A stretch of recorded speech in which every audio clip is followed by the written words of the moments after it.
So you have this image that I've given you of the person in the world being bombarded by different kinds of ideas and arguments, and how do we protect ourselves from that? And one of the first things that is so important when it comes to critical thinking is recognizing what is an argument. What is an argument? And this is a term that has negative connotations. When people think about arguments, they think about yelling and fighting and animosity. That's not what we mean by arguments. There's nothing that's necessarily angry about an argument in the technical sense that we're using the term. So there's no negative connotation that you have to be worried about. In fact, arguments are very important and necessary. I'll give you a very simple example of an argument. If you have a group of friends and you're trying to decide what you want to do after Salatul Jum'ah, do you want to go to a restaurant? Do you want to go to a friend's house? Do you want to go play some sports?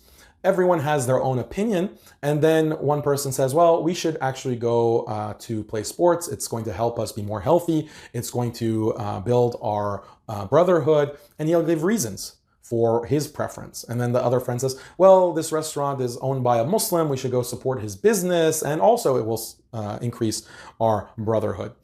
He gives reasons, and the third person gives his reasons, and so on and so forth. These are all arguments. It's not necessarily that these group of friends are angry with each other or are engaged in a verbal fistfight. Rather, they just want to give reasons to justify their conclusions. The conclusion of, okay, after Jum'ah, we're going to go to the restaurant. We're going to go to the basketball court or the football court, etc.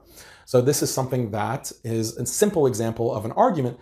And the informal definition of an argument for you to understand is whenever you have reasons justifying a conclusion. You have reasons or premises that justify a conclusion. That's essentially what an argument is. And you'll notice that arguments are everywhere throughout human discourse. You have arguments. And if you want a formal definition for argument, the kind of definition you'd find in a textbook, this is what it is. An argument is a connected series of sentences, statements, or propositions called premises that are intended to give reasons of some kind for a sentence, statement, or proposition called the conclusion. So this is what an argument is formally. And what are the purposes of an argument? Argument, I think, has three general purposes. Maybe you can think of some others. But the first purpose is that you want to be able to persuade. You want to be able to persuade others about your beliefs. And so if you want to go to a friend and say that, hey, we should go and buy this gift for our parents, say, I think we should buy this, and then you'll give reasons for that. That's a kind of argument. You're trying to persuade your friend to adopt your belief or your point of view.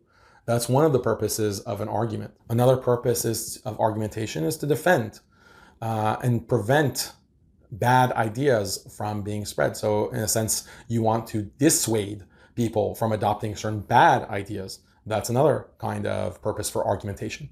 Or a third kind of purpose is that you want to provide reasons, you want to justify, you want to establish something. Maybe it's for yourself. You're not trying to persuade anyone, but you want to have reasons that justify your beliefs. And so that's a third purpose for argumentation. And then the fourth is that sometimes an argument can clarify a position.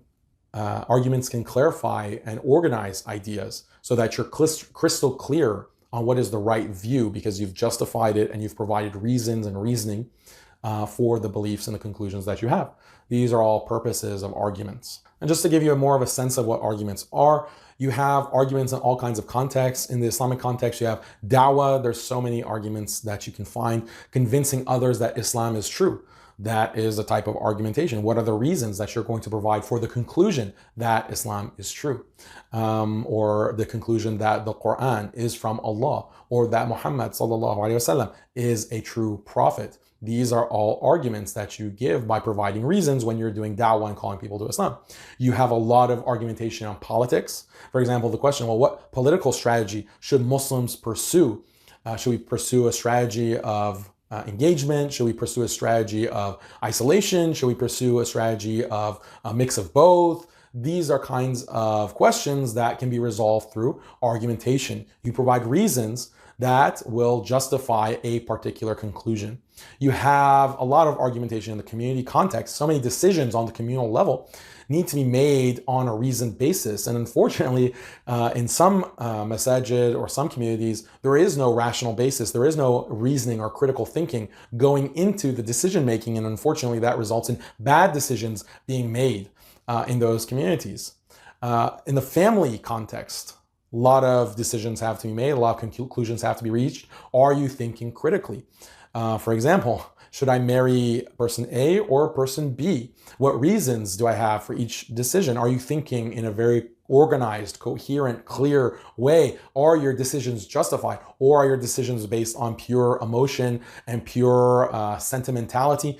That doesn't always lead to the best decision making. And then you also want to be able to recognize charlatans.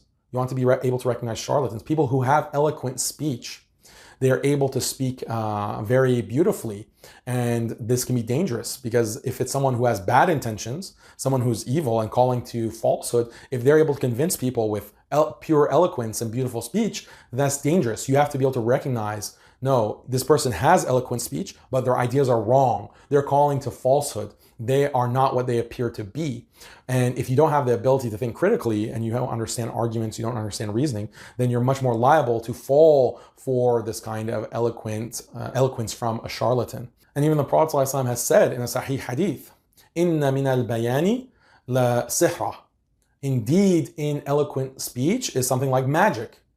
And this is a hadith that the scholars differed on whether the Prophet ﷺ is praising eloquent speech or actually he's warning against eloquent speech. And it's probably both. It's probably both, that we have to be concerned about people who are very sweet in the way that they talk and are able to move people's hearts, but are they actually calling to something that's good or bad? And if you can think critically, then you'll be able to judge that, and you'll have a kind of criteria in order to protect yourself from charlatans.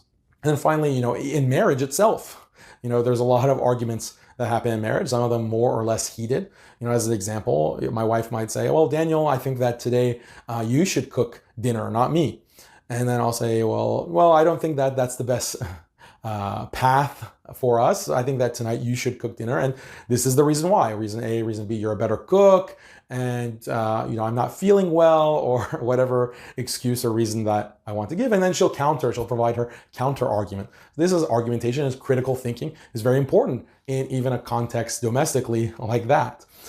Disputes and disagreements between parents and children, parents and family members more widely. These are all things that we face day to day. And if you have critical thinking skills, you're going to be in a better place to argue and maybe get out of some responsibilities, but generally be able to argue and reason in a more coherent, systematic, organized way. This is why I'm trying to motivate you for why studying critical thinking is so important in your personal life, as well as the communal context, the societal context, and the context of dawah and so forth.